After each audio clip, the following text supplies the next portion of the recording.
quiero dar inicio justamente esta charla con una breve antecedente de lo que es la evolución de la minería, pero justamente porque muchas veces nos hemos perdido de esta información que es tan relevante e importante. Pues el Ecuador es un país minero desde mucho antes. Bueno, nuestros incas, ya hablábamos del tema del oro. Sin embargo, tenemos una primera etapa. Yo he clasificado de esta manera la evolución de la minería aquí en el Ecuador, y desde una primera etapa que inició desde 1896 a 1980, que la he llamado como el inicio del desarrollo minero exploratorio. Tenemos entonces tres puntos importantes en esta primera etapa, ¿no? Una primera inversión extranjera con South American Development Company en Zaruma, Portobelo. Y un dato muy importante de la investigación que he realizado, y es justamente que este proyecto sostuvo la economía del Ecuador de 1947 a 1950. Datos que nadie lo sabía certeza. Pero después, a partir de 1970, ya llegan Naciones Unidas con un proyecto exploratorio y donde se hace geoquímica en todo el país. Siendo un proyecto exitoso, empieza a generar información geológica del Ecuador, donde todavía no había credibilidad de este potencial minero aquí. Sin embargo, ya empieza en el mundo a generar expectativa de qué es lo que está pasando en el Ecuador. Y así entonces tenemos posteriormente la llegada de Banco Mundial para apoyar a través del proyecto Prodemica varias misiones también, como la alemana, la británica, la japonesa, la italiana, la española y la belga, justamente en misiones exploratorias a nivel nacional y donde se empiezan a generar datos geológicos del Ecuador. Después tenemos una segunda etapa que va desde 1988 al 2000 y que yo le he llamado el boom minero. ¿Por qué? Porque si ya tenemos toda esta información del potencial geológico en el Ecuador, entonces ya se promulga una ley de fomento minero. Antes hay una ley muy antigua, pero como les decía, todavía no era un sector que llamaba la atención. Y por lo tanto, esta ley de fomento minero lo que pretende es atraer inversiones ya con esta información y este interés del lado de los extranjeros. Así entonces, en 1990 ya empiezan a llegar importantes empresas de clase mundial como Rio Tinto, Billiton, Glencore y Barrick, ¿no? Asimismo vienen los gurús que los he llamado de la exploración minera a nivel internacional, con David Lowell, él falleció recientemente el año pasado, Richard Ciclotoy. Llega también la misión británica, la misión del British Geological Survey y también del United States Geological Survey, que vienen ya también con conceptos de exploración regional y crean bases para estos modelos exploratorios, ¿no? Y entonces tenemos una alta inversión importante para el desarrollo de la geología aquí en el Ecuador. Y entonces, para esto, en el año 2000 ya tenemos la reforma a la ley de minería, que era parte de la TROLE 2, de la ley de la promoción de la participación ciudadana, y esto dinamiza el sector minero porque justamente esta ley generó incentivos para este tipo de inversión. En ese momento fue muy interesante. Yo me encontraba trabajando como abogada in-house de lo que es la Cemento Nacional, que después pasó a ser Holcim, y fue muy interesante porque participé en esta norma bajo el concepto de los lineamientos para la minería no metálica.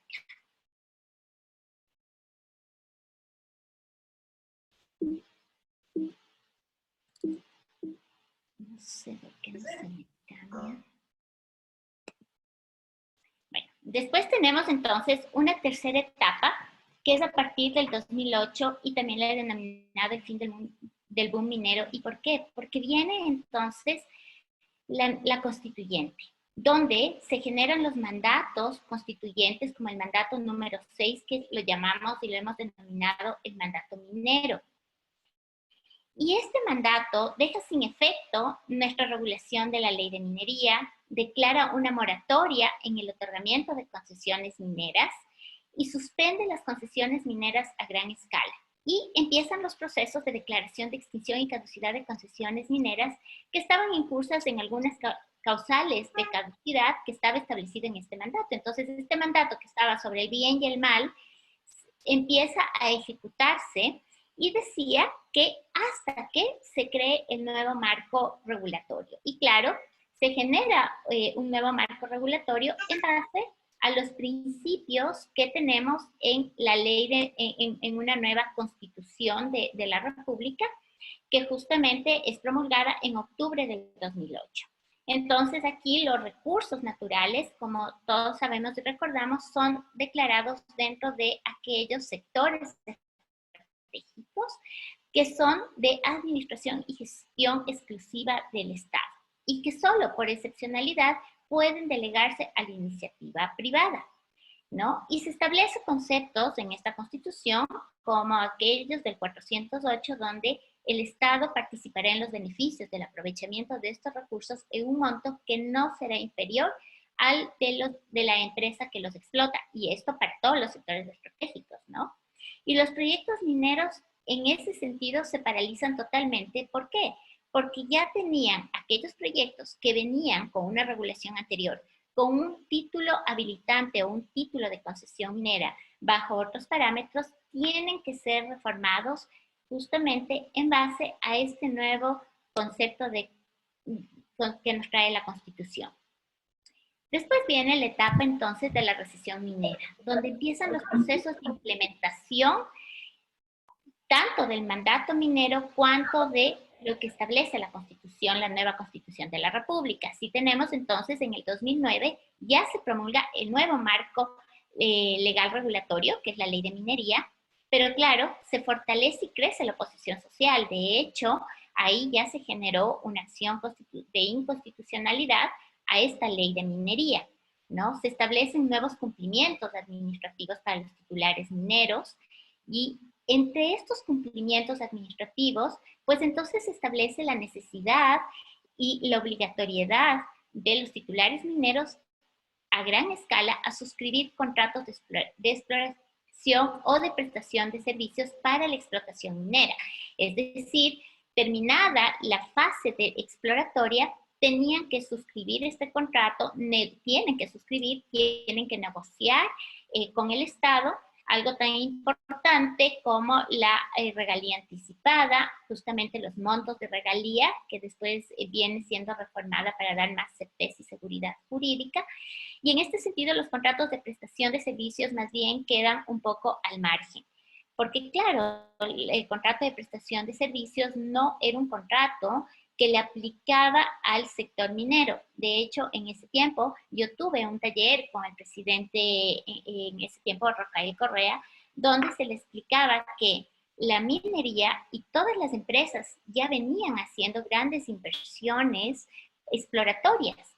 Y entonces, ya estando en su fase final de exploración, donde ya tienen prácticamente certificadas sus recursos mineros a reservas mineras que son comercialmente explotables, pues entonces ya se generaba una expectativa y además compromisos con sus inversionistas y tenían que desarrollarse bajo una normativa que les genere seguridad jurídica. Y dada la nueva ley de minería, lo que era más certero y seguro para esos inversionistas era el contrato de explotación, a pesar de que tenían que negociar, pero que era lo más seguro. Y en ese sentido se aceptó, porque claro,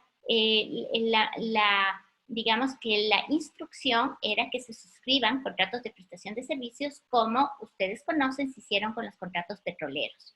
Entonces, de esta manera se sustentó, se generó un equipo de negociación que nos permitió ir negociando 3 proyectos importantes. Entre esos tenemos el de Mirador, el proyecto Mirador a cargo de EXA, el proyecto Fruta del Norte, que en ese tiempo estaba a cargo de Kinross, y un tercer proyecto que es Río Blanco, que en ese momento estaba a cargo de una compañía canadiense denominada IMC.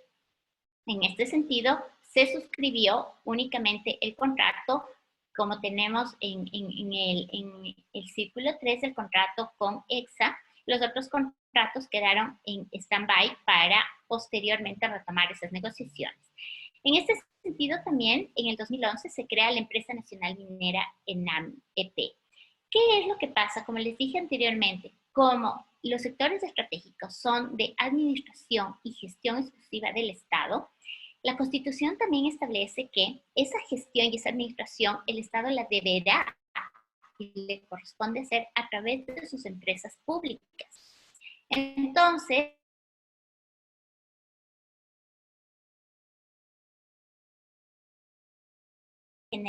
esta empresa, la Empresa Nacional Minera, tiene que cumplir con todos los requisitos que establece la ley de minería, como cualquier otro titular, pero también tiene ciertos derechos preferentes, ¿no? Tiene una prioridad en la solicitud de concesiones mineras, por ejemplo, en las áreas donde quiera la Empresa Nacional Minera, y además tiene un reconocimiento a una capacidad asociativa como está posteriormente regulado en la ley orgánica de empresas públicas.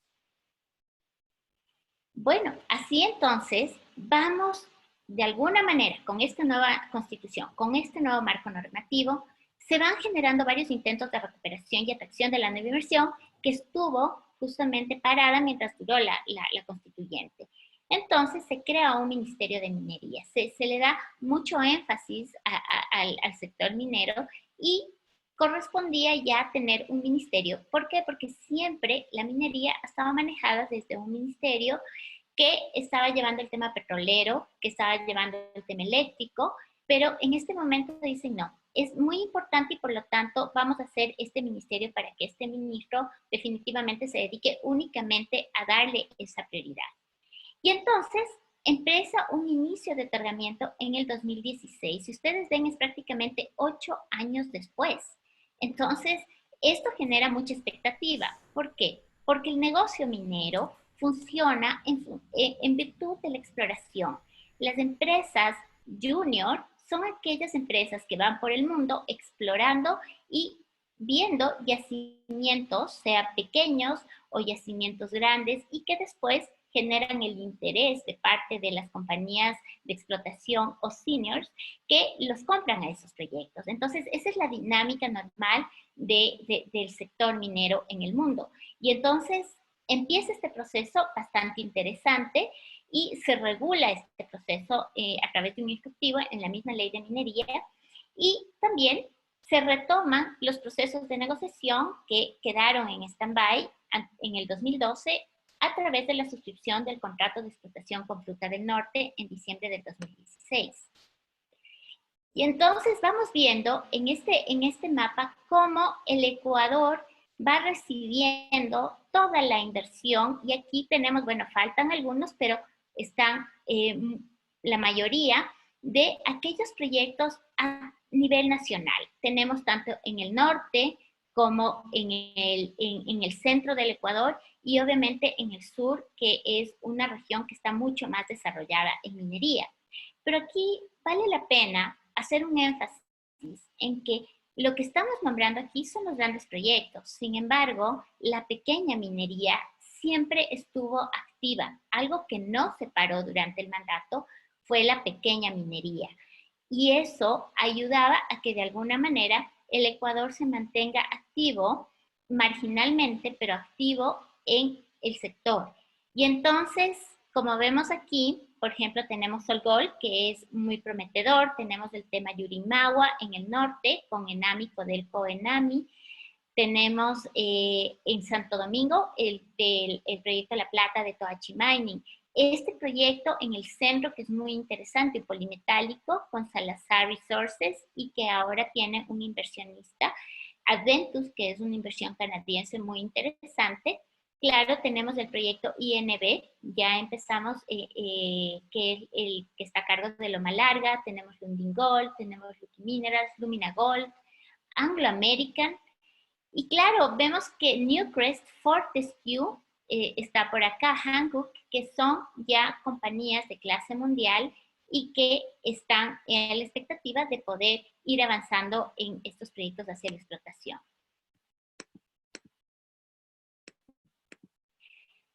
Así entonces la minería se convierte en un sector prometedor. Y entonces desde el 2016 al 2019 tenemos este inicio de la producción de la gran minería a gran escala. Y tenemos estos dos proyectos, que es Mirador y tenemos Fruta del Norte. Pero claro, como les he indicado, los otros proyectos que van atrás de estos proyectos y que en los próximos años ya terminan su fase exploratoria, que además con resultados interesantes, y por eso tenemos a las grandes empresas acá en el Ecuador, y entonces son los que se van a ir sumando y juntando a este sector. Y además vemos que a partir del 2009 caen los precios del petróleo. Y entonces todo el mundo empieza a regresar a ver a la minería, porque prácticamente el modelo extractivista petrolero es el que ha mantenido nuestra economía. Y entonces, ¿cómo ahora nos vamos a mantener? Pero también viene la pandemia. Y viene la pandemia a generar esta disyuntiva con la producción minera, con toda esta restricción al desarrollo de las actividades económicas. Pero sin embargo, la minería que estaba en este proceso y por estar dentro de los sectores estratégicos de alguna manera, pudo seguir haciéndole, obviamente, dentro de los marcos de cumplimiento y observancia de lo que corresponde a los protocolos de bioseguridad, pero que de alguna manera también ha generado cierto retraso porque trabajan en ciertos turnos con determinadas cumplimientos en cuanto a los aforos y en cuanto a las mismas restricciones que genera los protocolos de seguridad y salud.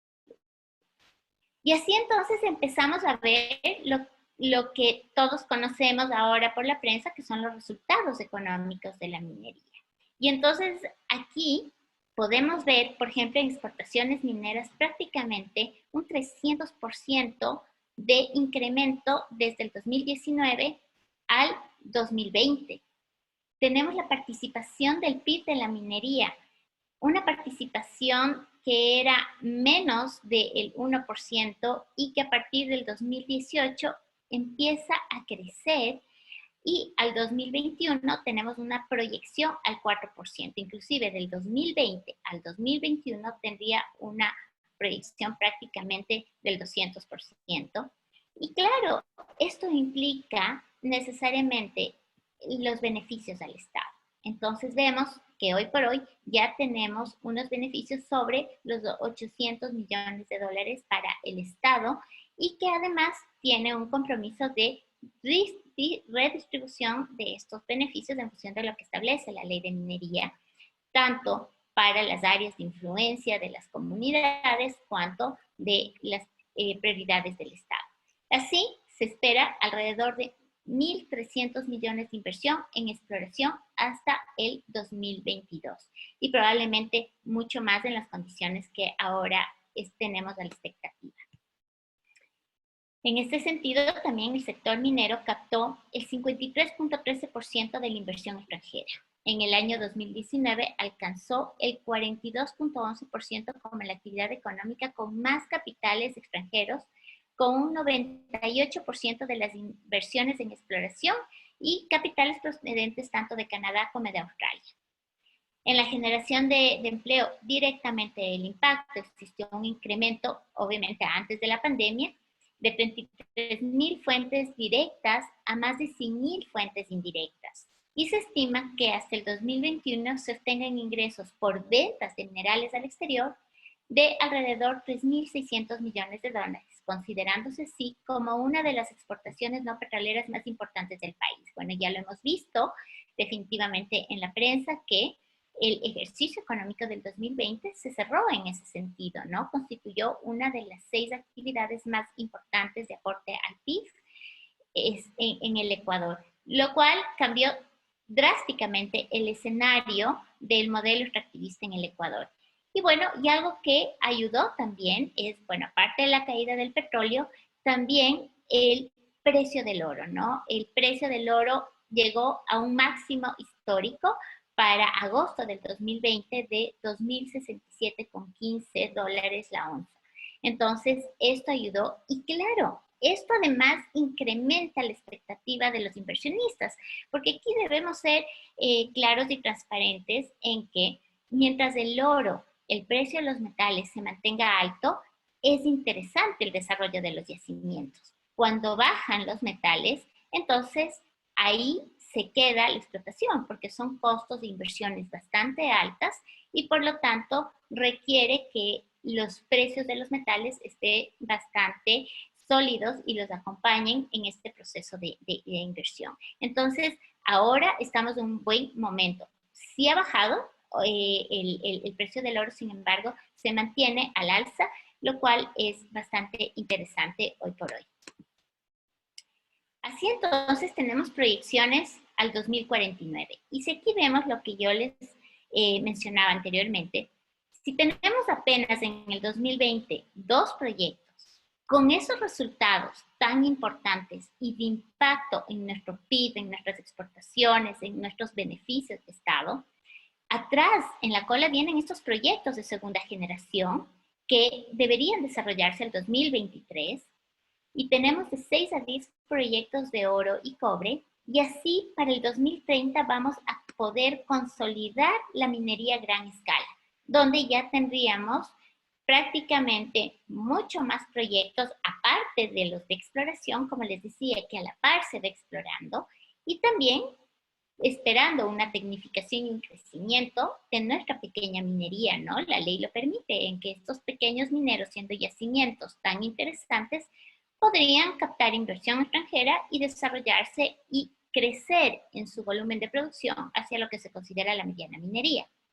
Entonces, las exportaciones al 2049 están proyectadas al 44.365 millones de dólares, que sería su pico más alto, porque así se desarrollan los proyectos, ¿no? Empieza una inversión, digamos, en escalada, llega a su pico más alto de producción y después, asimismo, el proyecto empieza a bajar su producción en virtud del desarrollo de su yacimiento. Por eso es muy importante la exploración. Terminan un proyecto, se ha avanzado en la exploración de otro proyecto y se puede continuar. Y esa estabilidad, el mantener la inversión con este atractivo, motivada a la exploración, es fundamental. Entonces, el inversionista, como les digo, no solo quiere explotar, también quiere seguir explorando. ¿Dónde más existen estas posibilidades de desarrollo? En este sentido, en caso de iniciarse las actividades de los proyectos Loma Larga y Río Blanco, como sabemos, ya podemos discutirlo más adelante, que los he puesto, que hoy por hoy están suspendidos. Estos proyectos se agregaría alrededor de 3 millones adicionales a estos 44.000 millones de dólares, estos 3.000 millones. Entonces, así tenemos incremento en el beneficio del Estado. Asimismo, con Fruta del Norte y con Mirador tenemos alrededor de 10.324 millones con el pico más alto al 2030 y se agregarían 891 millones también de beneficio en caso de que Loma Larga y Río Blanco se desarrolle. Bueno, esto entonces nos lleva a ciertos factores decisivos como Ecuador, ¿no? Y es la minería al 2021. ¿Qué está pasando hoy por hoy? Y aquí vamos a ver primero lo que todos conocemos, la oposición social. Y definitivamente de toda la investigación que vemos, de cómo le analizamos al sector, es un cuestionamiento que nace del modelo extractivo. Y aquí yo no quiero despreciar el tema petrolero, pero lastimosamente nuestras comunidades tienen una experiencia del modelo extractivo petrolero. Entonces, ahí es donde muchas comunidades, donde alrededor de los grandes yacimientos petroleros, pues entonces vemos ciudades que todavía carecen de ciertos servicios hasta básicos, de saneamiento, de electricidad, de muchos servicios y desarrollo en sí de esas ciudades, de esas comunidades. Y entonces viene esta posición marcada con toda una serie de cumplimientos que son cuestionados. Y entre esos tenemos el tema de participación ciudadana. Y a esto me refiero al tema de la consulta previa, ¿no? Donde se han iniciado acciones constitucionales de protección, justamente pidiendo se suspendan los proyectos mineros en virtud de que no han podido ejercer una participación ciudadana con el ejercicio o la implementación de consultas previas, que es en el caso de comunidades indígenas y que es mandatorio el Convenio Internacional de la OIT 169. Entonces, así tenemos los casos de Loma Larga, que a donde se iniciaron, digamos, estas acciones constitucionales y obviamente Río Blanco, también una acción constitucional y que hoy por hoy Río Blanco, lamentablemente, ante una imposibilidad inclusive de poder ingresar a su proyecto minero, porque aparte que está suspendido por la acción, no puede ingresar a su proyecto minero, pues ¿qué le ha tocado al inversionista? Iniciar un proceso de arbitraje. Este proceso de arbitraje entonces nos muestra como Ecuador ante el mundo. Es decir, no es una decisión de una corte constitucional, no es la inacción de la policía o de las Fuerzas Armadas, no. Esto es nuestra cara de Ecuador como un destino de inversión hacia el mundo.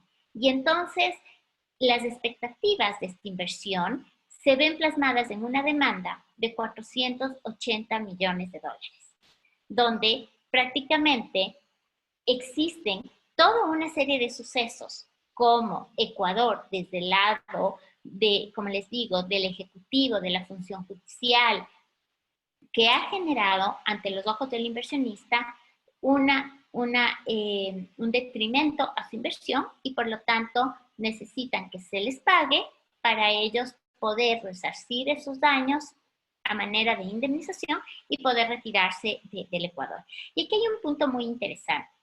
Los arbitrajes no tienden a la restitución del derecho, sino a que se pague, se indemnice por el daño causado a la inversión.